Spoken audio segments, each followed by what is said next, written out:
ఒకటండి ఇప్పుడు పోలీస్ డిపార్ట్మెంట్కి ఒకటి ఉంటుంది, స్టేట్ గవర్నమెంట్స్కి ఐ ఫీల్ వెన్ ఈ సంవత్సరం అరెస్ట్ అయిన సెలబ్రిటీలన్నీ చూస్తే చాలామంది మీరు అన్నట్టుగా మీలాంటి సెలబ్రిటీ ఒక top star like Allu Arjun గారు, ఆయన ఇంకా మధ్యలో హేమ గారు, రకరకాల కేసుల్లో many people were taken to custody and all that for by different situations.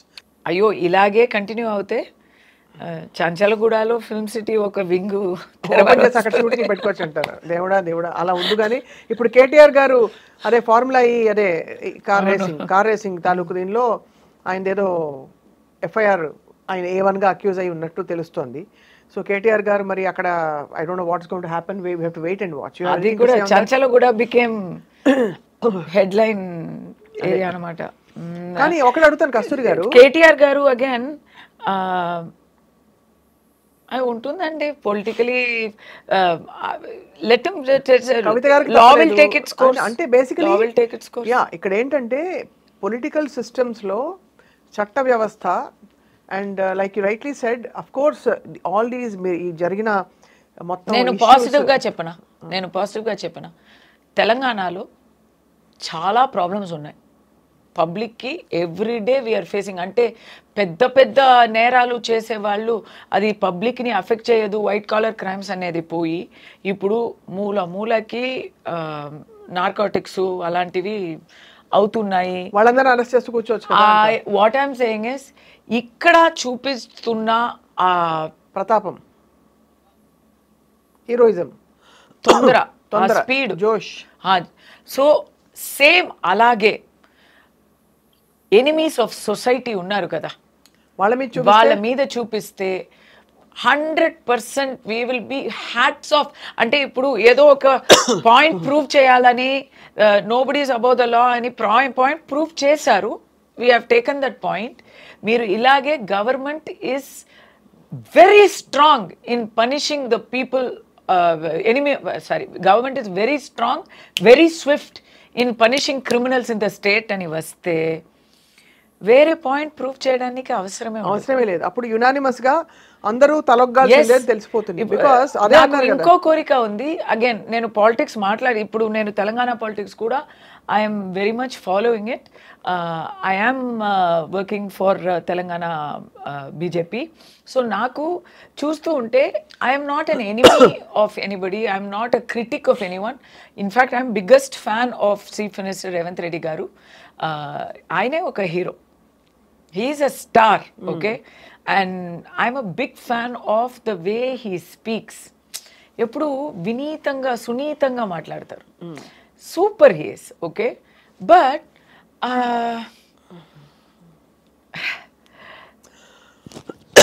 ఒక్క మాట ఒక ఫిల్మ్ పర్సన్గా నాకు ఐ ఫీల్ బ్యాడ్. ఒక్క మాట అన్నారు, అది మాత్రం నాకు as a representative of the film fraternity చెప్పి తీరాలి, వేరే దారి లేదు. వీళ్ళేంటి బార్డర్లో వెళ్ళి యుద్ధం చేశారా, అన్నిట్లో బాగా ప్రాఫిట్ చేశారు కదా, పైసలు సంపాదించుకున్నారా అని ఒక మాట చెప్పారు. అంటే ఈజ్ ఈ జస్టిఫైయింగ్ ది అరెస్ట్, ఈజ్ ఈ సేయింగ్ దోషి అంటున్నారా, ఒక యాక్టర్ని దోషి అంటున్నారా, ఫిల్మ్ వాళ్ళు అందరూ దోషి అంటున్నారా? మరి బార్డర్లో వెళ్ళి ఫైట్ చేశారా అన్నారు కదా, చేయలేదండి, మనం చేయలేదు, ఓకే. అంటే ఎంతమంది పాలిటీషియన్స్ చేశారు అంతే కదా, ఎంతమంది రకరకాలుగా ప్రాపర్టీస్, అసెట్స్ ఓవర్ ఇన్కమ్ అనే కేసులో రకరకాలుగా ఇక్కడే చాలామంది ఉన్నారండి, చాలా కేసులు ఉన్నాయి, ఈడీ కేసెస్లు ఉన్నాయి.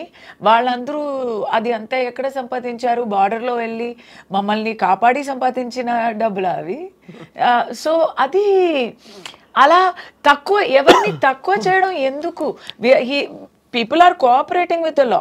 అల్లు అర్జున్ గారు is cooperating with the law. ఎందుకు తక్కువ చేసి? Yes, he is not above the law, but he is not a breaker of the law కదా. అవును. Well, in their view culpable homicide అంటే మరి అంత పెద్ద అక్యూజేషన్ పెట్టినప్పుడు indirectly he's broken the law అని అంటున్నారు. కల్పబుల్ హోమిసైడ్ అంటే అనుకోకుండా అవుతుంది. యాక్చువల్లీ మోటివ్ లేని హోమిసైడ్ అన్నది ఏదో ఒక కోపంలో, ప్యాషన్లో కొట్టుకున్నాము బాగా ఒక దెబ్బ ఇస్తే అనుకోకుండా అవతల వాళ్ళు చనిపోయారంటే అది హోమిసైడ్ అంటారండి. కల్పబుల్ హోమిసైడ్ అంటే దాంట్లో నీ బాధ్యత ఉంది, నీ వల్లే కదా ఆయన చనిపోయారు అనే ఆ బాధ్యత ఉంది. ఆ బాధ్యత కూడా ఇక్కడ చాలా డిబేటబుల్, చాలా డిబేటబుల్. అది ఓకే, అది దట్ ఇస్ ఆల్రెడీ మీరు ఎస్టాబ్లిష్ చేశారు. నాకేంటంటే చీఫ్ మినిస్టర్ గారు ఇప్పుడు చెప్పారు కదా nobody is above the law అని. అంటే if he will he do the same, will he take the same action against his own party people? If he does that, then no questions, salute. ఇప్పుడు అక్కడే ఇప్పుడు అదేమో film పీపుల్ని అపమానించడం, హేళన చేయడం అనేది ఒక ఫ్యాషన్ అయిపోయింది. హిస్ సిట్టింగ్ మినిస్టర్ ఏమేమో చెప్పింది, అస్సలు అపార్థాలు వేశారు.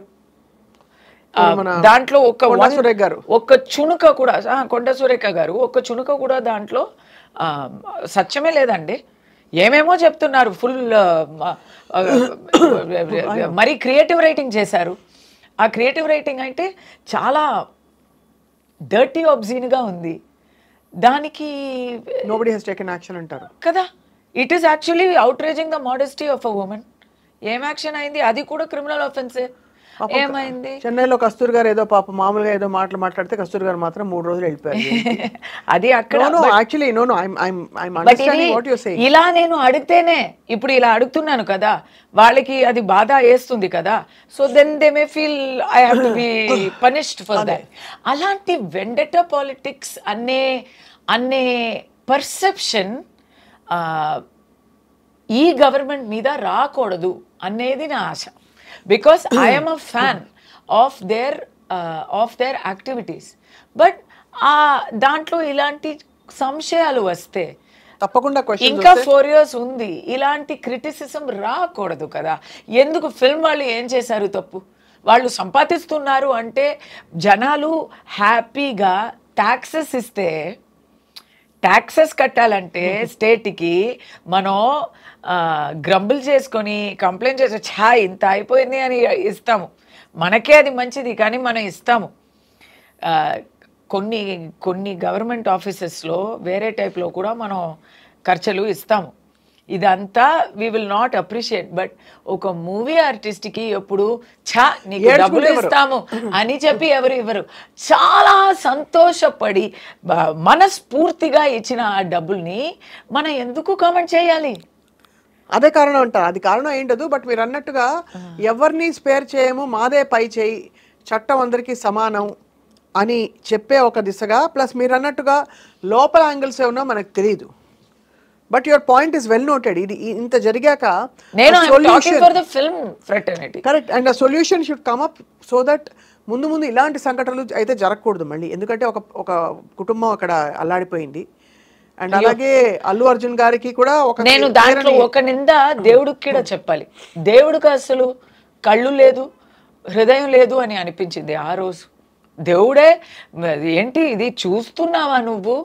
ఎందుకు ఇలాంటి ఆయన వేసే క్యాల్కులేషన్ మాకు అర్థం కాలేదండి.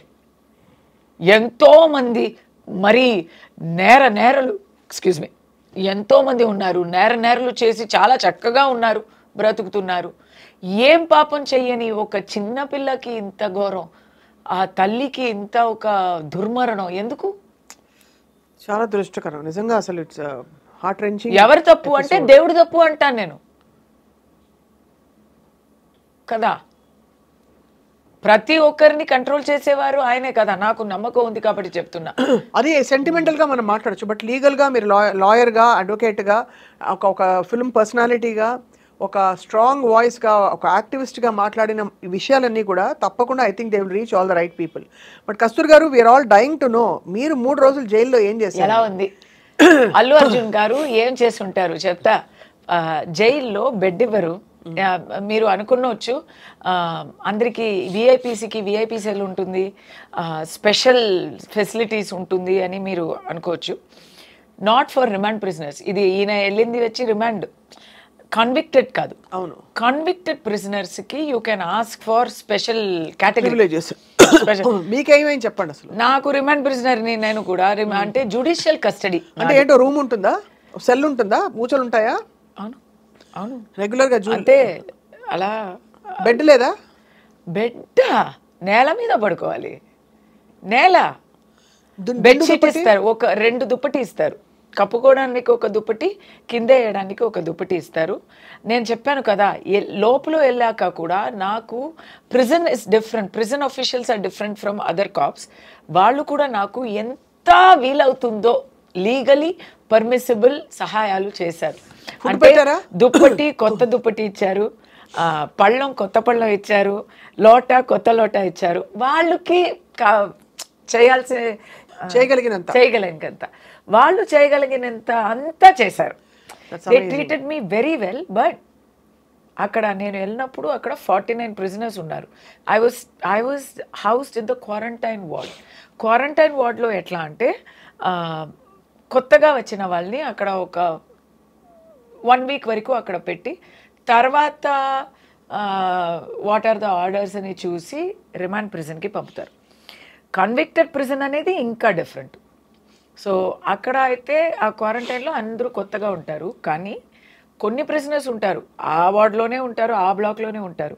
ఎలాంటి వాళ్ళంటే ఫారిన్ ప్రిజనర్స్. నేను వెళ్ళినప్పుడు 3 Nigerians, ఒక సౌత్ ఆఫ్రికన్ లోపల, అందరూ ఇలా ఉన్నారు హ్యూజ్గా. వాళ్ళు అక్కడే ఉంటారు. Narcotics case, meth tablets. భయవేస్తున్నా మీకు? వాళ్ళని చూస్తే చాలా ఇదిగా ఉంటుంది, ఒక అబ్బో అని అనిపిస్తుంది. అండ్ వాళ్ళు యాక్టివిటీస్ కూడా అలాగే ఉంటాయి.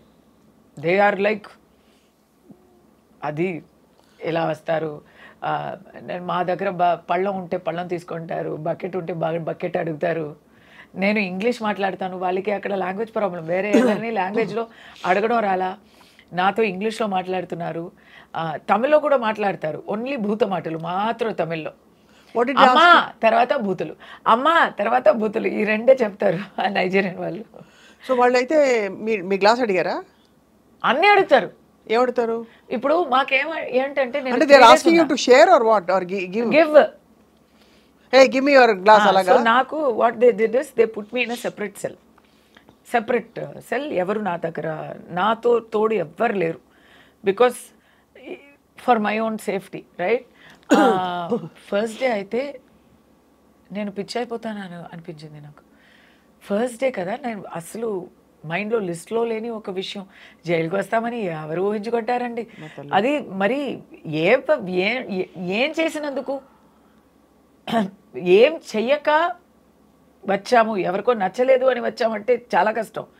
అప్పుడు గోడలంతూ అలా లోపలికి వస్తున్నట్టు అనిపించింది. ఆ ఫ్యాన్ ఉంది, ఆ ఫ్యాన్ అలా తిరుగుతూ ఉంటే, చుట్టుతూ ఉంటే అది ఏమవుతుంది అని all sorts of crazy thoughts will come, because total